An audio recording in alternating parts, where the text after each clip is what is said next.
自从之前一期视频计算了我们一家在湾区的生活成本之后，我就开始好奇说，如果搬去其他地方呢，会不会好一些呢？于是我就问 AI 说，我想从湾区搬去一个便宜点的地方，还是想住在亚洲社区，一定要有好的学校。那于是乎 AI 就给我推荐了这么6个地方：达拉斯郊区、西雅图、北卡三角区、加州的尔湾、亚特兰大郊区，就还有新泽西。那上一期我们已经讲了北卡和亚特兰大，这一期的话我们就说一说西雅图和新泽西吧。那我们这里主要考虑的是收入、税还有生活成本。那先说一说收入和税吧。那具体收入多少呢，还是要看你从事什么行业，然后在什么公司。但如果是同一家大厂的高级软件工程师的话，那以湾区的工资作为基准，西雅图和纽约的总包其实差不多，就是比起湾区的话要稍微降一个5%。那你的 level 越高呢，差别可能就越大。那在税方面差别就大了。那联邦税在哪里都是一样的，我们这里就不多说了。州税的话，加州是出了名的高州税的地方，是高达 13.3% 的阶梯税率。新泽西也是出乎意料的不低，是高达 10.75% 的阶梯税率。而西雅图是 0% 的工资税，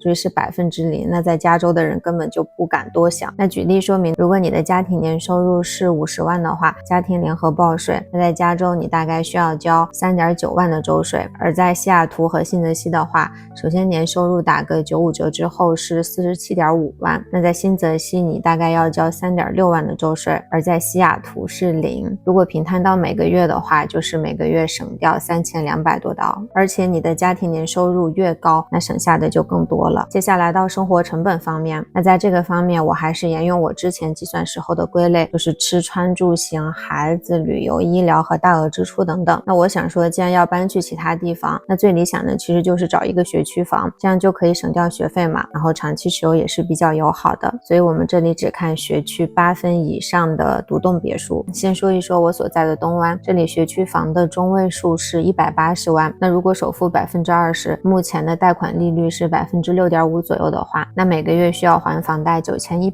刀，然后再加上房产税啊、保险、HOA 和维修费等等，大概是一个月12750刀。然后到西雅图，根据 AI 的推荐，性价比最高的一个地方叫 Bothell， 这里学区房中上，而且通勤西雅图也是非常友好的，房价也没有著名的 Bellevue 或者是 Redmond 的贵。这里学区房的中位数是110万，如果以同样的首付和贷款利率的话，每个月需要还房贷5500刀，然后所有加起来的费用是7670刀。最后到新泽西，还是根据 AI 的推荐呢，这里性价比最高的地方是一个叫 West Windsor 的地方，这里学区房的中位数是80万。那值得注意的是，新泽西虽然房子看起来便宜，但是房产税非常高，大概是 2% 左右。那对比之下，东湾是 1.1% 左右，而 Bothell 是小于 1%。在同样首付和贷款利率的情况下，每个月需要还房贷4000刀的样子，然后加上所有的花费大概是6300一个月。接下来再说一说孩子的教育和兴趣班，这里同样的先说一说我所在的东湾。那我们家娃现在 preschool 的学费是1800，听说算是比较便宜的了，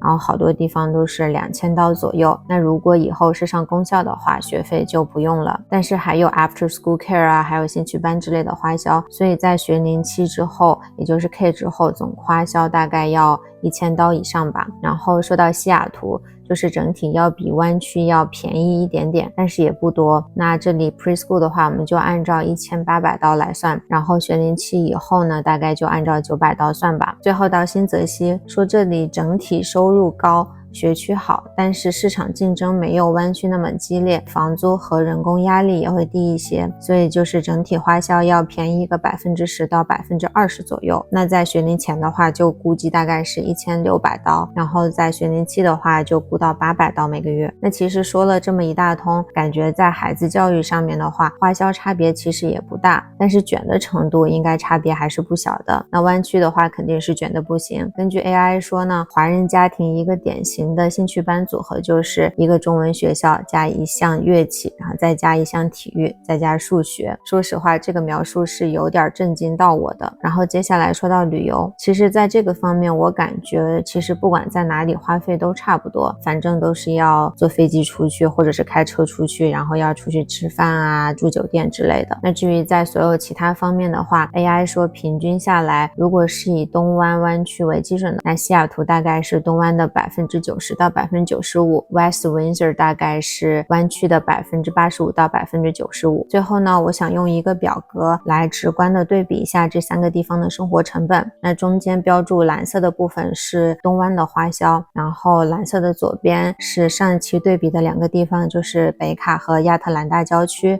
然后这个蓝色的右边是这一期对比的2个地方，就是西雅图和新泽西。那总结下来，如果是离开湾区去西雅图或者是新泽西的话，日常消费其实是不会下降很多的，真正的大头其实是来自于房子和税。那根据我们目前的花销是每个月10750刀，如果是考虑现在买房搬去西雅图或者是新泽西的话，单单从日常消费上来说的话，完全是没有任何吸引力的，哪一个地方都比我们现在的花销要贵。那就算是以后娃上了公校，差别也不大。对比之下呢，上周对比的2个还稍微可以考虑一下，不过最好也是在实地考察以后才能更好的判断，毕竟有一些感受是很主观的，不是说什么数字或者是文字就可以体现的。但是如果把收入和税考虑进来的话，情况就略微不同了。毕竟西雅图的收入只是略低于湾区，而且每个月还可以少交几千刀的州税，那省下的不就是赚到的吗？但是在北卡和亚特兰大的收入肯定是要少很多的，基本工资的话可能差别没有那么大，但是股票就说不准了。不过我觉得呢，最好的情况还是去像 Airbnb 这种公司，不管在什么地方工资都是一样的，那个时候搬离湾区就非常的爽了。那以上就是本期视频的全部分享，如果你觉得我有什么遗漏的地方，欢迎指出来，然后也欢迎大家分享自己的故事。我是龙龙，我们下期再见。